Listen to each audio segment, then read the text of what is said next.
Good afternoon, everyone. My name is Carrie Stewart. I'm the registered dietitian for the Heart Resource Center over at Spartanburg Regional.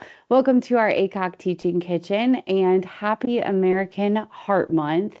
So today I have an exciting recipe that was actually sent to us through the Teaching Kitchen Collaborative, which Spartanburg Regional Healthcare are members of. This is a vegan kale and pea soup, which only has 6 ingredients, which is another reason I wanted to test this. Kale is very dense. It can be bitter. And the fact that this soup only has 6 ingredients is blowing my mind, first and foremost. So the recipe comes from the Vitamix website. It says to layer the ingredients in the blender in the order that they're written. So we're going to follow that. 2.5 cups of broth. Now I have this vegetable broth paste. So I'm just going to go ahead and put my 2.5 cups of water in here and throw my glob of paste in to see how this goes, because it's all blending up anyway, I figured. So I don't think we even need to take the time to make sure that it's mixed in there. I'm going to use my spoon to scoop this out into there. All right. I can smell the savory. I tend to prefer the pastes a little bit better because I feel like they add more flavor than a bouillon cube. They're not necessarily always lower in sodium. So we are making soup. We do want to be mindful of that, especially as we're talking about heart health. But it is very possible to make a lower sodium soup that is still tasty. All right. I'm just going to shake my spoon around in here a little bit, kind of try and get all my paste off. And there we go. And I might add just a little dollop more because I couldn't quite get all of that out of there. So a little bit more. Boop. Okay. And again, this soup says it's going to serve 3 people. So that means that we're going to divide the amount of sodium. And if we had this with something like a sandwich, we would want to be mindful of the extra sodium in the bread. But otherwise, you know, having a bowl of soup that's anywhere from 300 to 400 milligrams of sodium is quite reasonable. And that still gives you a little bit of leeway. Even 500 you can get away with depending on how much or what else you're eating with it. So maybe a pasta salad or something like that that doesn't have a high sodium dressing.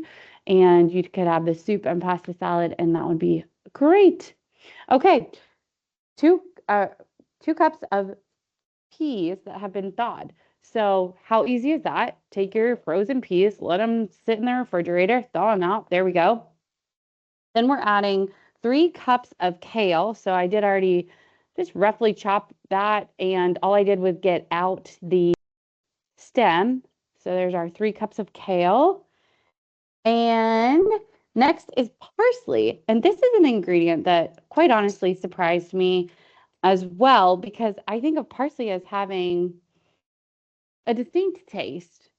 And combining that with the kale was, let's see, throw that in there, shocking to me. But again, this is why we're on this culinary journey, to see how this goes and hopefully be pleasantly surprised. All right, I'm just picking out some of these kind of big stems of my parsley. It's not that we need to get rid of all of the parsley by any means, or I'm sorry, all the stems, but I'm just taking out some of the big ones, and then I'm not just going to roughly chop this. I am not going to measure this. I'm just going to eyeball it. It looks pretty close to half of a cup, and the only reason I'm cutting it a little bit is just so that it'll fit in my blender. There we go. Now, this is going to blend for a little while, so I'm going to talk about the nutritional benefit behind a lot of this here momentarily, but wanted to get it all in here and going. 1 slice of onion peeled. So I actually have a red onion. We used this for some events the other day. So I'm going to technically do 2 half moon slices of onion. a raw onion. So we're just throwing that in there. All right, 1, 2. And then half of a clove of garlic peeled. So I'm going to take my garlic. I'm going to take the palm of my hand here and I'm going to roll into my garlic clove just to get this papery outer layer off. Pops right off, super easy. And then I'm just going to cut my garlic clove in half. Oops, found some paper there. Toss that into our blender. And it says 1 more teaspoon of salt additional, but my broth paste has plenty of sodium in it. Again, we are really trying to reduce the amount of overall added sodium we're getting to be closer to around anywhere from 1,500 to 2,300 milligrams of sodium per day. Check with your doctor on that to see where you stand. But in general, all of us should be aiming for no more than that 2,300 milligrams. So we are going to not add any of that salt. We're going to taste it. If it needs a little bit of salt on top, great, we'll add it then. But right now, for recipe testing sake, we're not going to do that. Okay, so I'm going to start on low and then I'm going to crank it up and let this blend for 5 minutes and 45 seconds. So here we go.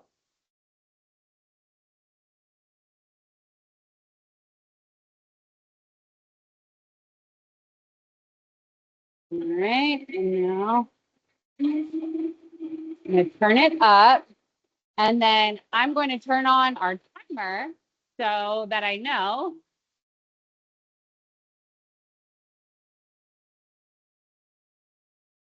Okay, here it goes. All right, so hopefully you can hear me while I go over the rest of this. We've got sweet peas, which I think sometimes get a bad rap as a vegetable, but they are a wonderful vegetable and they have a lot of protein in them. So just 2/3 of a cup of peas has 4 grams of protein, and they also have 4 grams of fiber. You really can't beat that. Plus, it's got the nice natural sweetness that comes from the pea itself.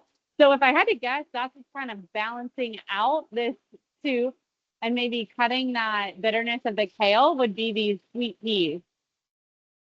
Then we've got kale. So the awesome thing about kale is that it freely gives its calcium. So spinach does have calcium in it if you were to read a nutrition facts label, but the thing about it is that it's going to hang on tight to that calcium and our body has a lot of trouble absorbing it versus kale, which is freely giving of the calcium. So we know that if we're eating our kale, we're getting a quite a decent amount of calcium, which is important for muscle contraction. Our heart is a muscle. And so that it does play a big role in our heart pumping. The other cool thing about kale is that it actually is able to prevent the LDL, our lousy cholesterol, from oxidizing. And that's important because it's not always the LDL cholesterol that is the problem. It starts to get puffy and it starts to stick inside the lining of our arteries where it starts to grow when it becomes inflamed.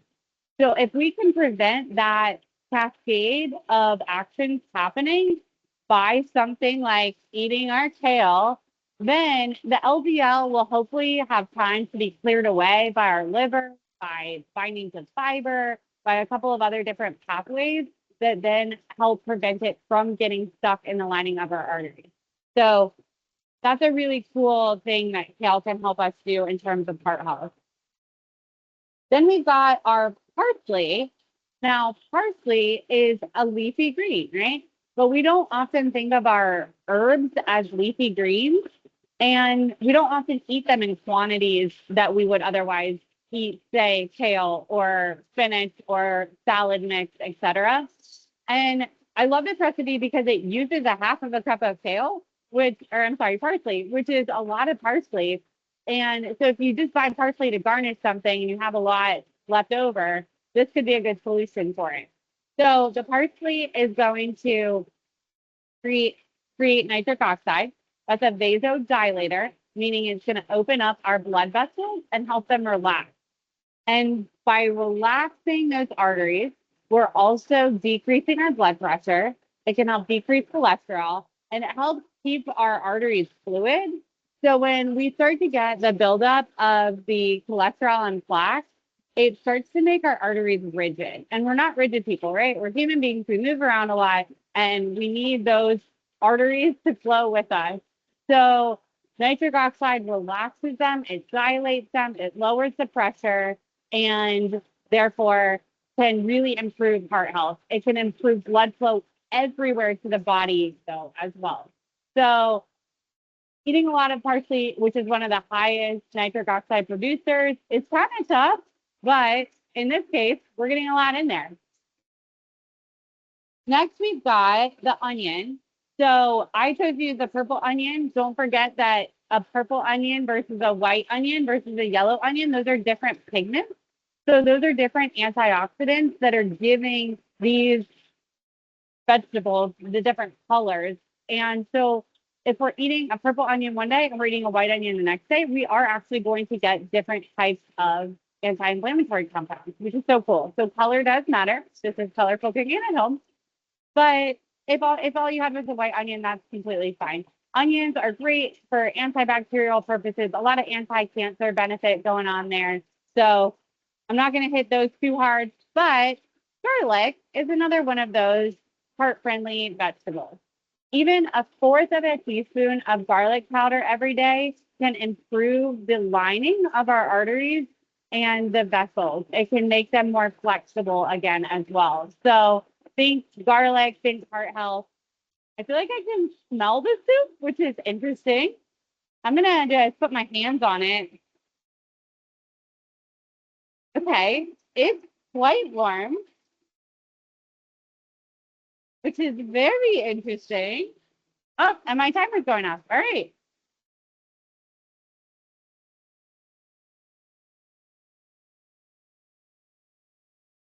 So this looks like green juice, of course. Um, oh, oh my gosh. I don't know if you'll be able to tell, but it is steaming. So it is clearly hot. In the time that I talked about the nutrition facts of all of those foods that we put in here, we made hot soup, which is quite honestly mind blowing. So I am putting it in a glass to drink to try a sip just because I still can't seem to get blender separate from drinking out of my head right now, but I guess I should have put it in a bowl. But hey, however we get it in. This looks like something I could call Mr. Grinch juice or something for my daughter.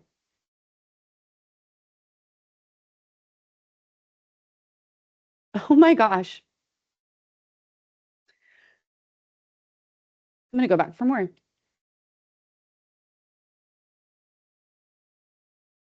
It's the perfect temperature. It is not bitter at all, which is amazing. I cannot believe that we just made hot soup in 5 minutes by dumping a bunch of cold ingredients into the Vitamix and hitting go. So that's a really neat feature. And this is a great recipe, especially for hiding some of these more bitter ingredients. It's affordable. I feel good already. I feel like these antioxidants are already just going right to my brain. So give it a try. And with that, happy Heart Month. And thank you for joining us for this short and quick edition of Colorful Cooking at Home.